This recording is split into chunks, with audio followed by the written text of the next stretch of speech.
सबसे बड़ा सुख क्या है भैया, मैया जी बताओ। आपसे पूछ रहा हूं मेरी माँ, बताओ सबसे बड़ा सुख क्या है। सबसे पूछ रहा हूं आज, सबसे बड़ा सुख क्या है? हाँ हाँ, सबसे बड़ा सुख है संतोष। गौधन गज धन बाज धन और रतन धन खान, जब आवे संतोष धन सब धन धूरी समान। सबसे बड़ा सुख है संतोष। हमारे पास 1000 रुपए में भी संतोष है तो हम उससे अच्छे हैं जिसके पास 1 लाख तो है पर उसके पास संतोष। 1 लाख आपके पास है पर संतोष नहीं है, और मेरे पास 1000 है पर संतोष है, तो आपके 1 लाख से अच्छा मेरा 1000 है, क्योंकि मेरे 1000 में मुझे संतोष है।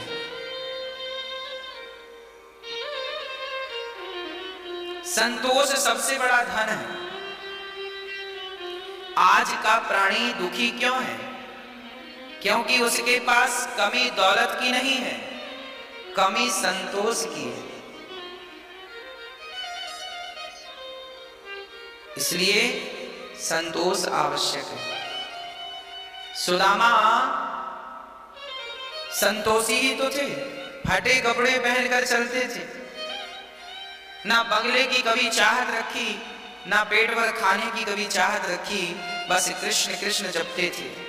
जो मिल जाए, कई बार भूखे सोना पड़े, लोग कहते हैं सुदामा तुम्हें भूखे रहना पड़ा। सुदामा जी बोले कोई बात नहीं, जैसे बिहारी जी की विधाता की इच्छा। अर्थात संतोष था, शिकायत नहीं थी कि अभी ये नहीं दिया तुमने, ना, जो देखो जो मेरे भाग्य में है वो मिलके रहेगा। मेरे भाग्य में सुख है, सुख मिलकर रहेगा, और मेरे भाग्य में दुख है, दुख मिलकर रहेगा। और भाग्य बनता कैसे है? बोले पिछले जन्म में मैंने अच्छा किया किसी के संग, तो इस जन्म में मेरा भाग्य अच्छा है, और मैंने किसी के संग पिछले जन्म में बुरा किया तो मेरा भाग्य बुरा है। भाग्य भी मैंने ही बनाया है, भाग्य का भी गुनहगार मैं हूं। अच्छा है तो भोग रहा हूं आनंद, बुरा है तो भोग रहा हूं कष्ट। को ना काहू को सुख दुखे करदाता, निज कृत कर्म भोग सब भ्राता। को ना काहू को सुख दुख करदाता, निज कृत कर्म भोग सब भ्राता। कोई सुख का कारण नहीं है, कोई दुख का कारण नहीं है। आपके अपने अच्छे कर्म ही सुख हैं, आपके बुरे कर्म ही दुख हैं। आप अपने ही दुख के कारण हैं, आप अपने ही सुख के कारण, आप खुद। इसलिए हम किसी पर दोष ना दें कि तेरे कारण काम बिगड़ा, तेरे कारण ऐसा, ना, को ना काहू को। आप ही संतोष रखें। 100 रुपए की साड़ी पहनो तो संतोष हो, और 1000 10,000 की भी कोई पहन के घूमे और वो संतोष नहीं है, तो वो तो 100 रुपए की साड़ी पहन के संतोष जिसको है वो ही अच्छा है। इसलिए घास की झोपड़ी है आपकी और आप उसमें संतोष है, तो आप रावण के महलों से भी आनंद में हैं, क्योंकि उसे उस महलों में भी संतोष ही तो नहीं था। हाँ, संतोष। आपका पति काला है, पत्नी काली है, और आपको अपनी काली पत्नी पर, काले पति पर संतोष है, सांवले पर संतोष है, तो फिर गोरे की जरूरत नहीं। और गोरी पत्नी हो, गोरा पति हो, सुंदर हो पति और पत्नी, और फिर भी संतोष ना हो, तो फिर क्या फायदा? रावण के पास मंदोदरी जैसी पत्नी थी, फिर भी संतोष नहीं था, तो दूसरी नारियों को चुरा चुरा के ले आता था। रावण संतोष ही तो नहीं था रावण के पास। अर्थात आप अपनी पत्नी से संतुष्ट रहिए, अपने पति से संतुष्ट रहिए, अपनी कमाई से संतुष्ट रहिए, अपनी साइकिल से संतुष्ट रहिए, अपनी झोपड़ी से संतुष्ट रहिए। विधाता ने तुम्हें जो दिया है उसमें खुश रहिए। और आप तरक्की चाहते हैं तो अच्छी बात है, उसके लिए ईमानदारी से मेहनत करते रहिए। भगवान जहां जहां पहुंचाते जाएं सो पहुंचते जाओ भगवत कृपा से। जीवन में दुखी ना हो आप, बस मैं ये चाहता हूं। आप जीवन में कभी दुखी ना हो, बस मेरी ये चाहत है आपके लिए। आप सुखी रहें, आप घास की झोपड़ी में भी रहें तो मैं आपकी होठों पे मुस्कान देखना चाहता हूं, और आप महलों में रहें तो भी आपकी होठों पे मुस्कान देखना चाहता हूं। क्योंकि देखिए, मुस्कान तो मुस्कान होती है, और मुस्कुराने के लिए जरूरी नहीं है कि हमारे पास पैसे होंगे तो हम मुस्कुराएंगे। मुस्कुराने के लिए क्या चाहिए? बोलो, मुस्कुराने के लिए क्या चाहिए मेरी माँ? बोलो, मुस्कुराने के लिए मुस्कान चाहिए। मुस्कुराने के लिए क्या चाहिए? इसलिए मुस्कुराइए, जरा हमें मुस्कुरा के दिखाइए। कैसे मुस्कुराते हैं आप लोग? बस ऐसे ही आप मुस्कुराते रहे सदा, ऐसे ही खिलखिलाते हंसते रहें। और ये हंसी तब बनेगी होठों पे जब आपके जीवन में संतोष आना स्टार्ट हो जाएगा। संतोष आएगा तो मुस्कान आएगी, संतोष जाएगा तो मुस्कान भी जाएगी। इसलिए संतोष लाइए, संतोष लाइए। संतोष भगवान की भक्ति है। आठव जथा लाभ संतोषा, सपने हूँ नहीं देखहीं परदोषा।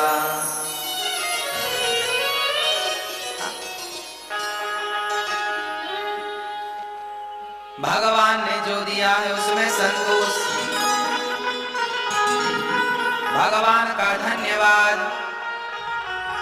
आज मेरी आंखों में आंसू हैं, उसके लिए भी धन्यवाद।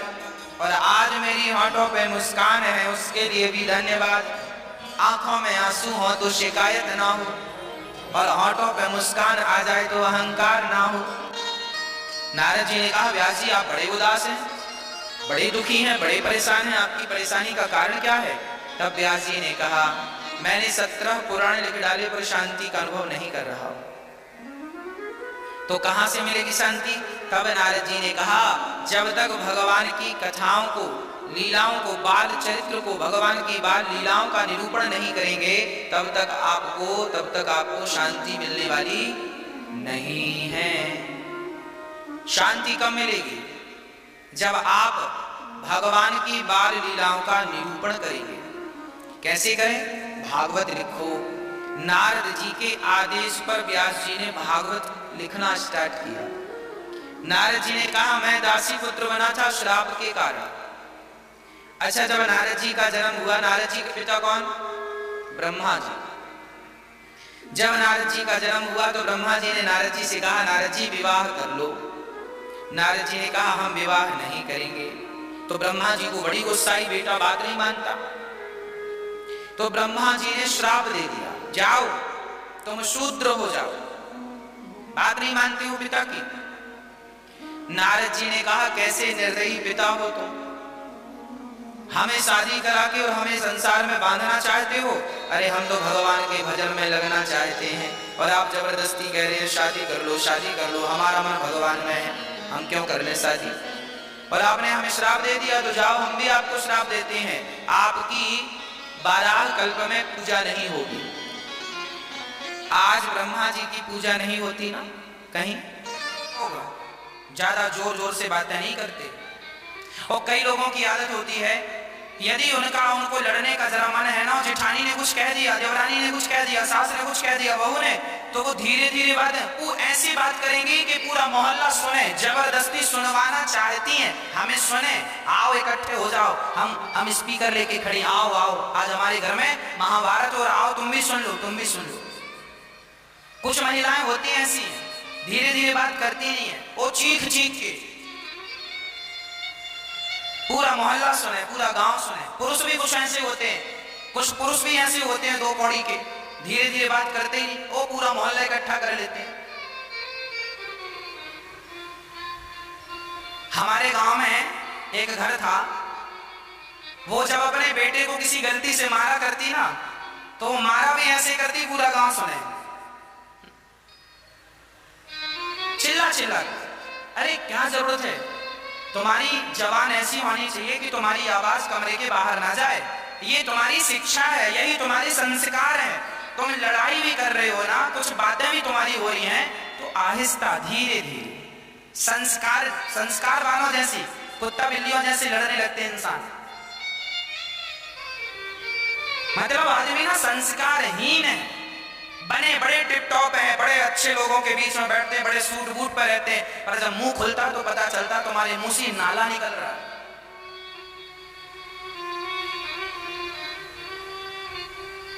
धीरे धीरे बोला करो। इसीलिए हमारे बड़े बुजुर्ग कहते हैं मान रहो तो ही अच्छा है। 100 गालियां भगवान श्री कृष्ण ने शिशुपाल की सुनी। कितनी गालियां? 100 गालियां। भगवान ने कोई उत्तर नहीं दिया। संस्कार यही है, शिक्षा यही है, पढ़े लिखे होने का विद्या ददाति विनय। नम्रता यदि है आपके अंदर, सहनशीलता है आपके अंदर, तब तो आप पढ़े लिखे हैं और केवल डिग्रियां पाई हैं। चरित्र में तो कोई शिक्षा दिख नहीं रही। कहां बोलना है, कहां नहीं बोलना है, क्या बोलना है, क्या नहीं बोलना, इतना नॉलेज नहीं है, तो फिर काय बात की तुम्हारी शिक्षा? क्यों पढ़े? कैसी पढ़ाई है तुम्हारी? केवल पेट भरने की पढ़ाई है तुम्हारी? जाओ नौकरी करो, 50,000 रुपए कमाओ, 20,000 कमाओ, 1 लाख कमाओ, नौकरी करो, पेट भरो, बस खाओ पियो सो जाओ। ये काम तो गधा भी कर रहा है, खाए पिए सो जाए। गधा भी खाता है, बच्चे पैदा करता, सोता, तुम भी यही कर रहे हो। आज का आदमी 3 काम करता है, खाता है, सोता है और बच्चे पैदा करता है, और समय बच जाए तो झगड़ा करता है। और यही काम गधे भी कर लेते हैं, यही काम कुत्ता भी करता है। कुत्ता भी खाता है, सोता है, बच्चे पैदा करता है, और खाने के बाद थोड़ा ताकत आए ना तो झगड़ा भी करता। बचेगा कैसे? भाव करके बचा लेता। और यही काम तुम भी कर रहे हो, खा रहे हो, सो रहे हो, बच्चे पैदा कर रहे हो, और समय मिल रहा तो झगड़ा कर रहे हो। ये काम तो सुअर भी करते हैं साहब। जरा बताओ कि तुम्हें भगवान ने मनुष्य क्यों बनाया है? मनुष्य बनने का अर्थ क्या है? मनुष्य बड़े भाग्य मानुष तन पावा, हेरत सदा माया कर प्रेरा, काल कर्म स्वभाव गुण घेरा, कवहु की नर करुणा कर देही, देत ईश बिनु हेतु सने। बड़े भाग्य से मनुष्य का तन मिला है, इस तन को पाकर ज्यादा लड़ाई झगड़ा ना किया करो। कोई तुम्हें गाली दे दे तो तुम्हें भी गाली देने की जरूरत नहीं है। गालियां वो दे रहा है, वो मुझे, आप लोग मुझे गालियां देंगे तो आपके संस्कार हैं वो, मैं आपको जो दूंगा वो मेरे संस्कार कहलाएंगे। हाँ, आप यदि मुझे गालियां दे रहे हैं तो इसमें मेरा क्या दोष है भाई? आपका स्वभाव है, आप सबको देते होंगे, आप अपनी पत्नी को गाली देते होंगे, अपनी सबको गाली देते होंगे, सो मुझे भी गाली, आपका स्वभाव है गाली देना, गाली देंगे, पर मेरा स्वभाव तो नहीं है ना। अब बदले में मैं आपको क्या दूंगा? मैं गाली नहीं दूंगा, क्योंकि आपसे मेरा स्वभाव बिल्कुल अलग है। यदि मैंने भी आपको गालियां दे दी गालियों के बदले में, तो फिर ये बताओ आप में और मुझ में अंतर क्या रह जाएगा?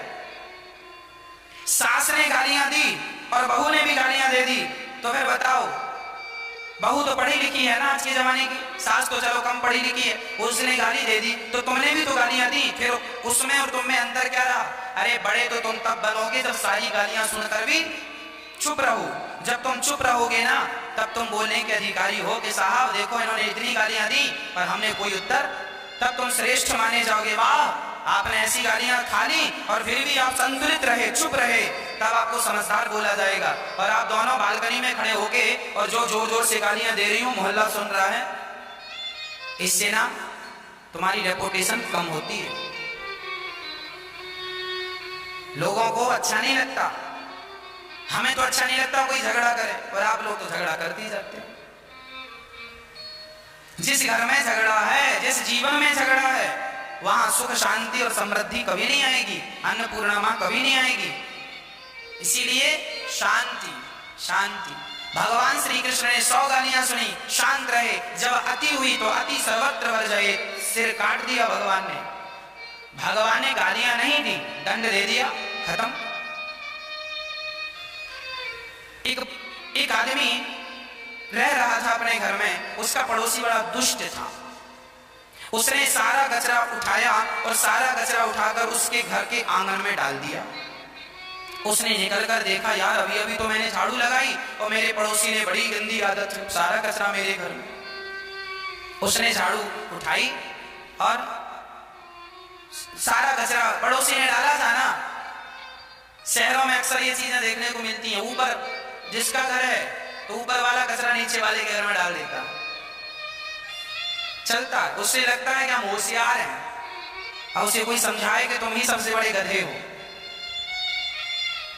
दूसरों को परेशान करना होशियारी नहीं होती, बेवकूफी होती है। उसने कचरा डाल दिया,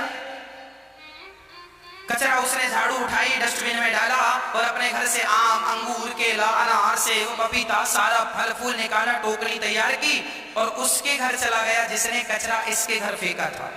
और बैल बजाई, अंदर से आया, उसको लगा शायद पड़ोसी झगड़ा करने आया है। उसने दरवाजा खोला तो इसने स्माइल के साथ मुस्कुराते हुए फलों की टोकरी पकड़ाई। भाई साहब, ये फल हमारे गांव से आए हैं, बड़े मधुर हैं, जरा खाइएगा।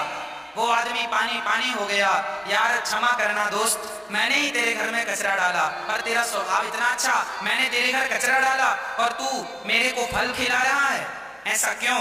तब उस व्यक्ति ने बड़ा प्यारा जवाब दिया, मित्र तेरे पास कचरा था तो तूने मुझे कचरा दिया, मेरे पास फल थे, मैंने तुझे फल दिया। जिसके पास जो होता है वो वही देता है। आपके पास गालियां होंगी तो आप मुझे गालियां देंगे, और मेरे पास कथा है तो मैं आपको कथा दे रहा हूं। जिसके पास जो होता है वही देगा। सास गालियां दे रही है, बेचारी ने जीवन भर जोड़ा ही क्या, जो जोड़ा है सो दे रही है।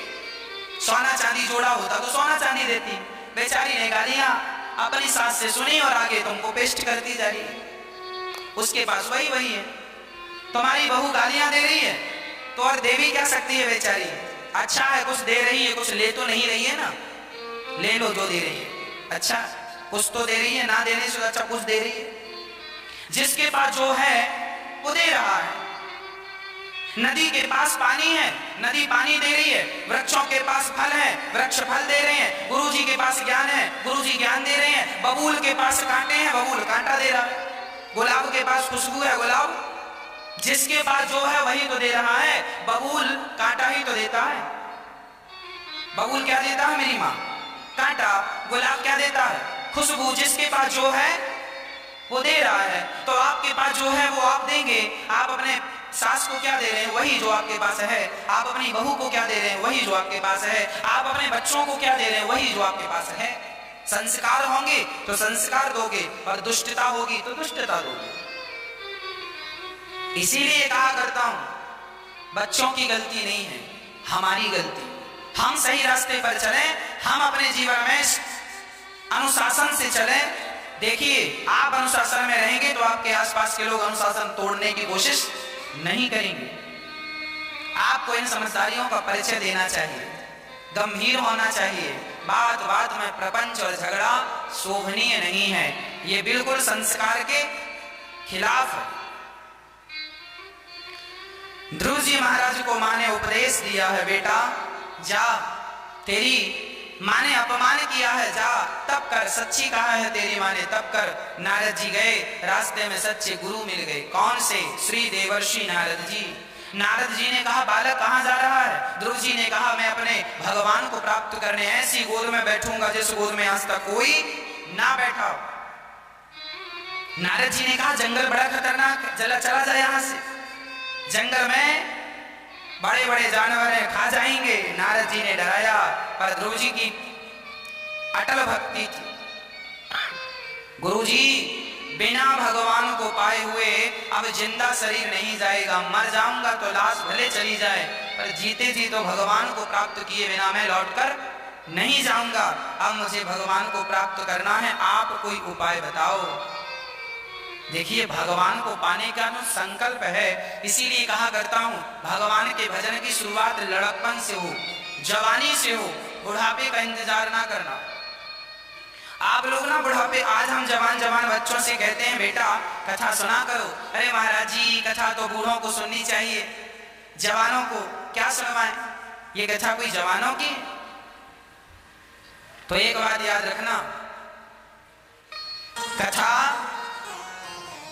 लड़कपन में सुनोगे, जवानी में सुनोगे तो बुढ़ापा अच्छा हो जाएगा। इसीलिए भगवान की कथा लड़कपन में,